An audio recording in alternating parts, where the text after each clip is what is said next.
is Dean Phillips. He's a representative in the suburban Minneapolis area in Minnesota. His district actually is next to Ilhan Omar's. He's a suburban area, historically Republican area. He was the first Democrat to win that. He won it in 2018. He was the first Democrat to win that seat since 1958. So very interesting. He's now a third-term congressman, independently wealthy. He owns a gelato business and some other businesses. Anyway, he broke ranks 3 weeks ago and said, "I'm going to run for the Democratic nomination." One of his biggest talking points is this simple fact that he's a 54-year-old man versus being the soon-to-be 81-year-old President Biden. Right. So all of a sudden, a new headache for the Biden campaign within their own party. Welcome to Reporter's Notebook, where we talk to the Washington Examiner's top journalists about the stories breaking on their beats. I'm Jim Antle. I'm joined today by White House reporter Haisten Willis. Haisten, President Biden has a Democratic primary challenger who is really going to put all of his focus on New Hampshire, where, coincidentally, Biden's not going to be on the ballot. Talk a little bit about that dynamic. Yeah, the Democrats all were kind of staying in line, holding their fire here. The big one was California Governor Gavin Newsom. He's making a lot of noise, a lot of buzz, but he basically got in line when the push came to shove. He said, "No, I'm supporting Biden. Everyone else is in line." Finally, somebody broke ranks, though, basically, which is Dean Phillips. He's a representative in the suburban Minneapolis area in Minnesota. His district actually is next to Ilhan Omar's. He's a suburban area, historically Republican area. He was the first Democrat to win that. He won it in 2018. He was the first Democrat to win that seat since 1958. So very interesting. He's now a third-term congressman, independently wealthy. He owns a gelato business and some other businesses. Anyway, he broke ranks 3 weeks ago and said, "I'm going to run for the Democratic nomination." One of his biggest talking points is this simple fact that he's a 54-year-old man versus being the soon-to-be 81-year-old President Biden. Right. So all of a sudden, a new headache for the Biden campaign within their own party. As you alluded to, Phillips is going big on New Hampshire. So there's a lot at play here in New Hampshire. The Democrats want South Carolina to go first in the Democratic primary process. The Democratic National Committee, right? National Committee wants to do that.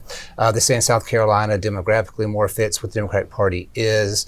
Some other reasons they want South Carolina to go first. New Hampshire. It was obviously a very important state for Joe Biden in 2020. Yeah, it's also good for Biden, although again, he still doesn't really have major competition on the primary. Either way, they want South Carolina to go first. So New Hampshire is not playing along with this. They say they have a state law that requires them to have the first primary in the nation. The Democrats have responded by saying, well, then we're not going to have Biden's name even appear on your ballot, I guess trying to sort of delegitimize that. Right. So Phillips trying to step into all this chaos and capitalize on that. He is, of course, going to be in New Hampshire. He launched his campaign in New Hampshire, and he's actually picked up some support from some fairly big Democratic people, Democratic circles in that state. So his strategy appears to be basically trying to win the New Hampshire primary. That could be the headline the next day. Biden loses the New Hampshire primary to this upstart, Dean Phillips. They're trying to do a write-in campaign now for Biden. We'll see what happens there. But really interesting dynamics. One more thing I'll say about this is people kind of draw an analogy to 1968 when it was, is it Eugene McCarthy, I think is the name? Eugene McCarthy, who ran against the sitting president, Lyndon Baines Johnson. Didn't beat Johnson in the New Hampshire primary, but he got like 42%, got really high. That helped basically knock LBJ out. He decided not to even run in 1968, which led to Nixon basically ended up winning that election. So a lot of interesting history here with the New Hampshire primary. Yeah, definitely, and it'll also be the big gelato versus chocolate chip ice cream primary. Which is really something to watch. Both of them are ice cream fans or gelato. Frosty desserts. That's right. So, looking ahead to the general election, assuming Dean Phillips isn't able to pull off the upset of a lifetime, President Biden, how is he faring in the polls against his likely Republican opponents, including former President Donald Trump? Yeah, things are still basically, they're basically neck and neck, which I think is surprising a lot of people. I think Democrats were hoping that, the whole 2020, January 6th, overturning the election stuff, that people wouldn't take Trump seriously anymore. But the polling is not bearing that out. He's been neck and neck basically with Biden, beating them in some polls, losing in a few others. So that's going to be something that we're going to really have to watch out for. And again, that whole Dean Phillips thing is not going to help them. But Trump is definitely running away with the Republican primary. He's approaching 60% now, all by himself, with all the other candidates splitting up 40% amongst themselves. Mike Pence has now dropped out, and nobody is now polling above 15% other than Donald Trump.